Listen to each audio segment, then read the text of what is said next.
ចាសសួស្តីបងប្អូនទាំងអស់គ្នាថ្ងៃនេះនាងខ្ញុំសូមបង្ហាញជូនពីវិធីធ្វើជ្រក់ស្ពៃវិធីនេះយើងអាចធ្វើជាមួយស្ពៃក៏បានធ្វើជាមួយមមាញក៏បានអូខេឥឡូវយើងមកមើលពីវិធីធ្វើទាំងអស់គ្នាជាដំបូងខ្ញុំដាំទឹក2លីត្រលាយជាមួយស្ករ1ស្លាបព្រាបាយអំបិល3ស្លាបព្រាបាយនិងប៊ីចេង1/4ស្លាបព្រាកាហ្វេហើយយើងដាំឲ្យពុះបែបហ្នឹងទៅខ្ញុំធ្វើការចាក់ចូលក្នុងកន្លស្ពៃយើងដែលក្នុងហ្នឹងស្ពៃគឺយើងលាងស្អាត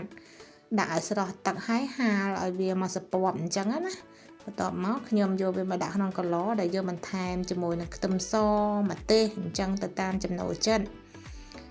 ហើយពេលដែលខ្ញុំដួសទឹកក្តៅយើងចាក់ចូលបែបហ្នឹងហើយគឺខ្ញុំធ្វើការទុកចំហមាត់ដបហ្នឹងដើម្បីឲ្យទឹកជ្រក់យើងវាត្រជាក់ចាពេលដែលទឹកជ្រក់យើងត្រជាក់ហើយគឺខ្ញុំធ្វើការគ្របវាទុកហើយយើងយកទៅដាក់នៅកន្លែងស្ងួតហើយនឹងមានកម្ដៅបន្តិចក៏បានដែរវាឆាប់ជូរចាបន្ទាប់មក4ថ្ងៃក្រោយមកយើងបានជាជ្រក់ស្ពៃបែបនេះហើយខ្ញុំធ្វើការយកសាព្រាសង្កត់បែបនេះគឺដើម្បីឲ្យស្ពៃយើងវាលិចចូលក្នុងទឹកជ្រក់យើងល្អចាបន្ទាប់មកយើងអាចយកមកហាន់យើងដាក់គល់ស្លឹកគ្រៃដាក់ស្ករប៊ីចេងថែមតាមចំណង់ចំណូលចិត្តរបស់យើងបានខ្ទឹមសខ្ទឹមក្រហមអីដាក់បានទាំងអស់ណាចាហើយយើងក៏អាចយកវាមកញ៉ាំជាមួយត្រីចៀនត្រីអាំងទៅតាមចំណង់ចំណូលចិត្តរបស់បងប្អូនបាន